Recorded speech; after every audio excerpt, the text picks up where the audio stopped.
Hello दोस्तों, sports on peak में आपका स्वागत है, जहां मिलती है क्रिकेट पे सबसे लेटेस्ट न्यूज। मैं हूं आपका होस्ट एंड दोस्त सरबजीत। तो कैसा रहा आज का संडे?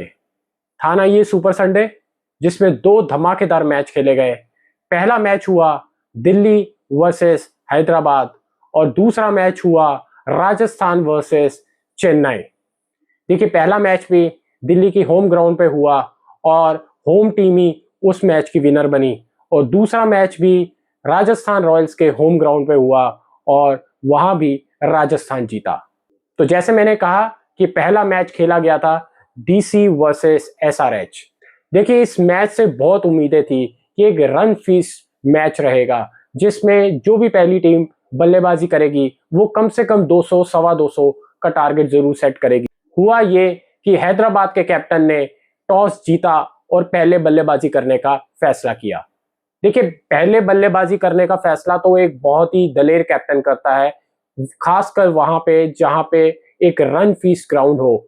देखिए, यहाँ कम से कम 200 प्लस टारगेट होना चाहिए था, और हैदराबाद अगर बैटिंग करता है तो हम एक्सपेक्ट करते हैं कि कम से कम सवा 200 और 250 का टारगेट वो बनाते। उन्होंने अपनी शुरुआत वैसे ही करनी चाहिए जैसे वो हमेशा करते हैं, ताबड़तोड़ अंदाज से, जिसकी वजह से ना तो वो 250 तक पहुंच पाए, ना ही सवा 200 और ना ही 200 तक पहुंच पाए। वजह रही उनकी बार बार विकेट्स गिरना। देखिए, जो टीम जानी चाहती है ताबड़तोड़ बल्लेबाजी के लिए, अगर वो 166 रन पे ही सिमट जाए तो ये बात कुछ हजम नहीं होती। वही हुआ कि शुरुआत से आए अभिषेक शर्मा और ट्रेविस हेड ने आते ही पहले 6 ओवर का पूरा भरपूर फायदा उठाने की कोशिश की, बट अनफॉर्चुनेटली इनकी बार बार विकेट्स गिरती गई। देखिए, पहले 6 ओवर में हैदराबाद तो पावर प्ले का भरपूर फायदा उठाना चाहता था, जिसकी वजह से उनकी रन्स तो बने नहीं, बट हाँ, विकेट्स जरूर गिरती रही, जिस वजह से पहले ही 6 ओवर में इनकी 4 विकेट्स और चारों की चारों इंपॉर्टेंट विकेट्स गिर गई, जिसमें ट्रेविस हेड, अभिषेक शर्मा, नीतीश रेड्डी और इनके ईशान किशन भी शामिल थे। देखिए, 4 बहुत ज्यादा इनके इंपॉर्टेंट है पहले ही टॉप ऑर्डर में। जब ये पहले 6 ओवर में चले जाए तो आप एक्सपेक्ट कर सकते हैं कि ये टारगेट बहुत कम होने वाला है, बट इसके बावजूद हैदराबाद ने कोई कसर नहीं छोड़ी अपने करंट रन रेट को एक मेंटेन रखने के लिए, जो कि 10 और 11 के बीच वो रखना चाहते थे। इस वजह से अगले आए हुए बल्लेबाज हेनरी क्लासन और अनिकेत वर्मा ने अपने उसी अंदाज से ताबड़तोड़ बल्लेबाजी जारी रखी।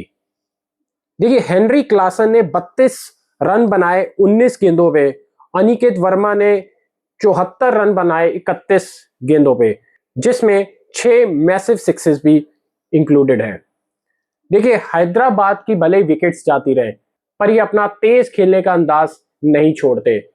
हर वक्त उनके दिमाग में सिर्फ एक ही चीज रहती है, या तो हम 250-300 के स्कोर अचीव करेंगे, या फिर हम इस तरीके से आउट होते रहेंगे। देखिए, कई बार आपको परिस्थिति का भी देखना पड़ता है। अगर आपकी ऊपर से 4 या 5 विकेट्स चली जाती हैं तो आपको कम से कम अपने पूरे 20 ओवर तो खेलने चाहिए, बट हैदराबाद ये नहीं सोचता। उनकी बल्लेबाजी पहले से लेके 11वें नंबर तक सिर्फ मारने को ही देखते हैं, जिसकी वजह से पूरी पारी हैदराबाद की 166 रन पर ही सिमट गई। हेनरी क्लासन और अनिकेत वर्मा के बाद आए अभिनव मनोहर भी कुछ खास नहीं कर पाए, 6 गेंदों पे 4 रन ही बना पाए। कैप्टन कमिंस ने पिछले मैच में तो धुएंधार बल्लेबाजी की थी, इस बार वो कुछ खास नहीं कर पाए। 7 गेंदें वो खेल गए और सिर्फ 2 रन बनाए। इनके इम्पैक्ट प्लेयर आए साउथ अफ्रीकन मुल्डर, जो 11 गेंदों पे सिर्फ 9 रन ही बना पाए। हर्षल पटेल ने भी कुछ ज्यादा योगदान नहीं दिया, 9 गेंदों पे वो 5 रन ही सिर्फ बना पाए। देखिए, ये टारगेट दिल्ली के लिए कुछ खास नहीं था।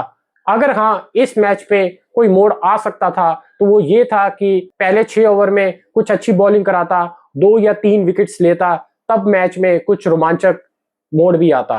बट अनफॉर्चुनेटली हैदराबाद के लिए वो कुछ खास नहीं कर पाए, जिसकी वजह से दिल्ली ने आते ही पहले 6 ओवर का भरपूर फायदा उठाया और ताबड़तोड़ बल्लेबाजी की। दिल्ली के लिए ओपनिंग करने आए जैक फ्रेजर और फाफ डुप्लेसी ने ताबड़तोड़ बल्लेबाजी की, जिसमें जैक फ्रेजर ने 32 गेंदों में 38 रन बनाए और फाफ डु प्लेसी ने 27 गेंदों पे 50 रन बनाए, जिसमें 3 छक्के भी शामिल थे। उसके बाद आए अभिषेक पोरल। अभिषेक पोरल ने भी उसी अंदाज से बैटिंग की, 18 गेंदों पे 32 रन उन्होंने भी बनाए।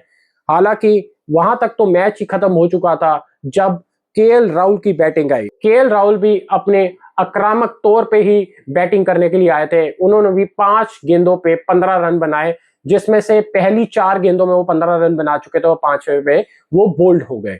इसके बाद स्टब्स, उन्होंने भी 14 गेंदों पे 21 रन बनाए और ये टोटल दिल्ली ने 16 ओवर में ही अचीव कर लिया।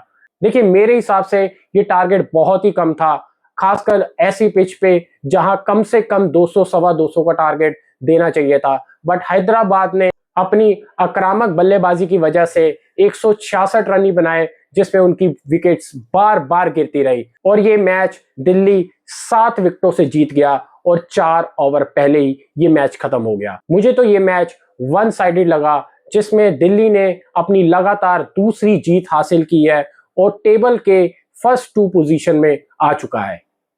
अब बात करते हैं दूसरे मैच में, जो कि खेला गया था राजस्थान रॉयल्स और चेन्नई सुपर किंग्स के बीच। और जैसे मैंने पहले बात की थी कि ये राजस्थान रॉयल्स के होम ग्राउंड पे मैच हुआ था। राजस्थान रॉयल्स शुरुआत से ही इस मैच में आक्रामक तौर से उतरा था। उन्हें पता था कि सामने चेन्नई सुपर किंग्स है और ये टारगेट कम से कम 200 सवा 200 होना चाहिए, क्योंकि इसमें शायद ड्यू फैक्टर भी आ सकता था बाद में। हालांकि एट द एंड ये ड्यू फैक्टर कोई ज्यादा काम नहीं आया और चेन्नई सुपर किंग्स ये मैच हार गया।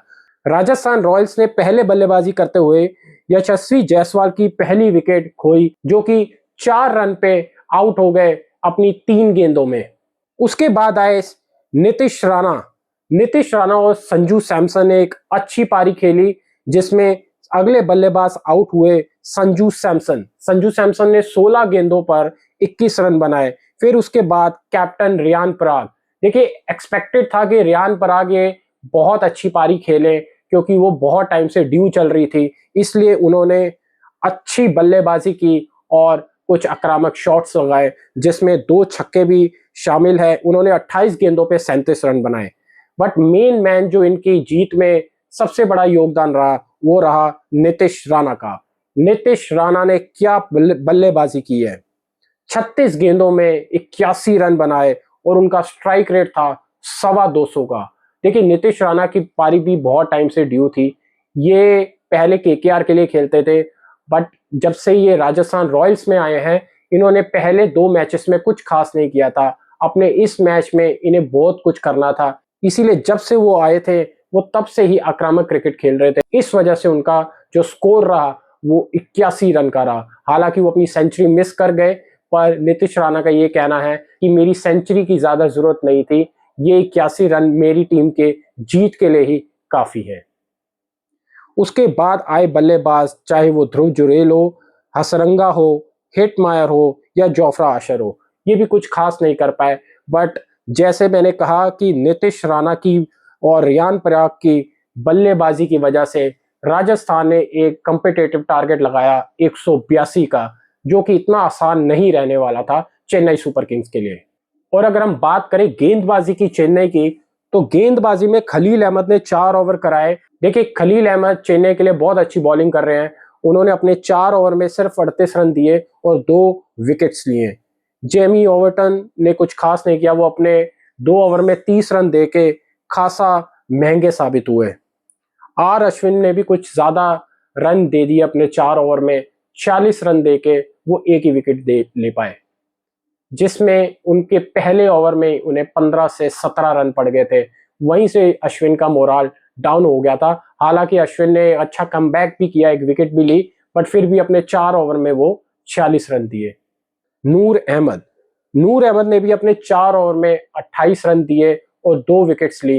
हालांकि स्पिनिंग डिपार्टमेंट इनका बहुत स्ट्रांग है।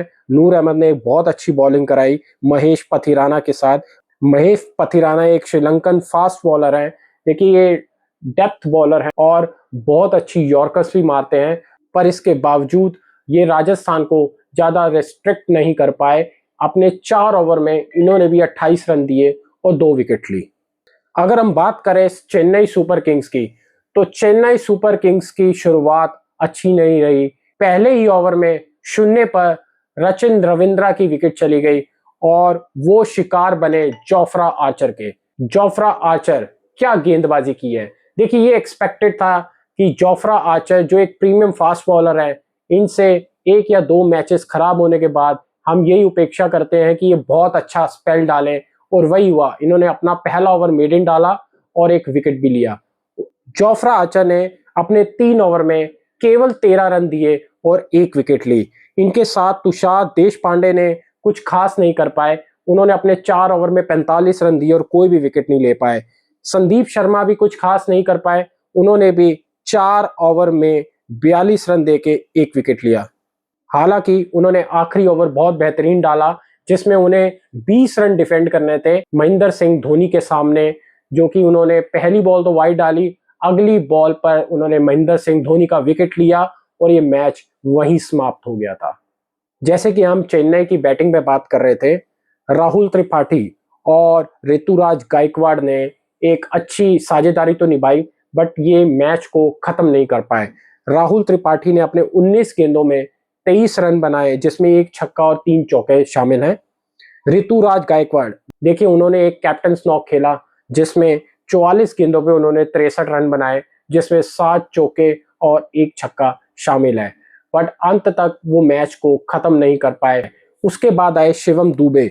शिवम दुबे ने एक छाप तो छोड़ी थी, आए, उन्होंने शुरुआत बहुत अच्छी दी, 2 छक्के लगाए, जिसमें 10 गेंदों पे वो 18 रन बना के वो भी जल्दी आउट हो गए। उसके बाद आए विजय शंकर। देखिए, विजय शंकर खेले हैं दीपक हुड्डा की जगह, जहां पर दीपक हुड्डा भी कुछ नहीं कर पाते थे।